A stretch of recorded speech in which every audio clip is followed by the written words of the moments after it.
Hello everyone, কেমন আছো সবাই? আশা করি ভীষণ ভালো আছো, সুস্থ আছো, আর তোমাদের ভালোবাসায় আমি অনেক অনেক ভালো আছি। আমি এসেছি আমার বাবার বাড়িতে। তা আমার বাবার বাড়ি আর শ্বশুর বাড়ির ডিস্টেন্সটা অনেক দূরত্ব নয়, মানে বাড়ি থেকে বেরিয়ে আর পাশের বাড়িতে ঢুকে পড়লেই বাবার বাড়ি। তো সেরকমই আমার বাবার বাড়ি আর শ্বশুর বাড়ির পাশাপাশি। তো আমাদের বাবার বাড়িটা হলো অনেক আগেকার পুরনো বাড়ি। আর আমার বাবার আমরা 3টে মেয়ে, কোনো ছেলে নেই। তো বাড়ি ঘর সেজন্য সেই পুরনো আদলেই করে রেখেছে ওরা। কারণ হচ্ছে আগেকার ওদের কথা হলো আগেকার দিনে জমিদাররা যেমন বাড়িতে বাস করতো, ওদের বাড়িটা সেরকম। এটা ওদের কাছে একটা ঐতিহ্যবাহী বাড়ি। এটা যে কবে ঠিক হবে ঠিক নেই। তো ওরা হয়তো অবর্তমানে আমরা যখন আসবো বাড়িটা কিছু একটা ব্যবস্থা করব, কিন্তু এখন আপাতত ওরা যতদিন বেঁচে থাকবে এরকম ধরনেরই থাকবে। তো আমার বাবার বাড়িটা তোমাদেরকে একবার ঘুরে দেখিয়ে নিচ্ছি, দেখো কেমন লাগছে। দেখো, দেখতে পাচ্ছ আমাদের বাড়িটা উপরে সব তীর বর্গা দেওয়া আছে।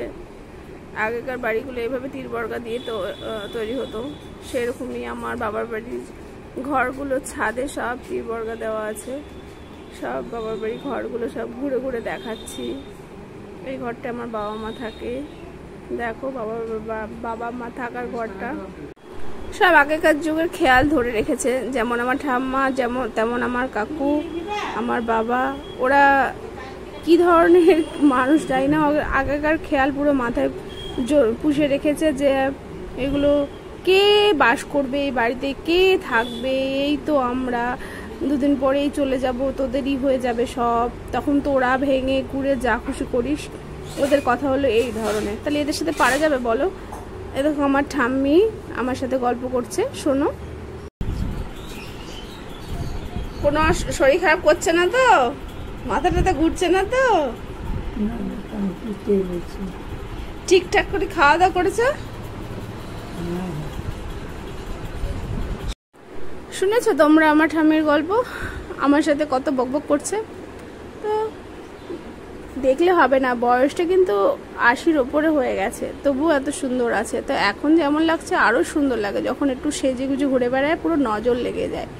তো ঠাম্মি একটা ঠাকুর ঘর আছে, চলো তোমাদেরকে একটু ঠাকুর ঘরটা দেখিয়ে নিয়ে আসি। ওই ঠাকুর পুজো আর্চা নিয়েই ঠাম্মি থাকে। আর ঘরের মধ্যে দুনিয়ার সব পুরনো আগেকার বাক্সপত্র সব ভরা আছে ঠাকুর ঘরের মধ্যে। আগেকার মানুষ যেমন হতো টিপিক্যাল একই রকম আমার ঠাম্মি।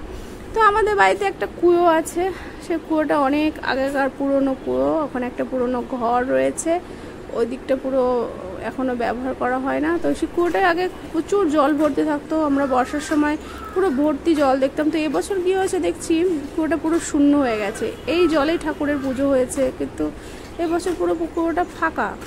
তো যাই হোক, সব কিছু দেখলে ঘুরলে ফিরলে ভিডিওটা কেমন লাগলো অবশ্যই কমেন্ট করে জানাবে, আর ভালো লাগলে লাইক কমেন্ট শেয়ার অবশ্যই করে দেবে, চ্যানেলটাকে ফলো করে দেবে।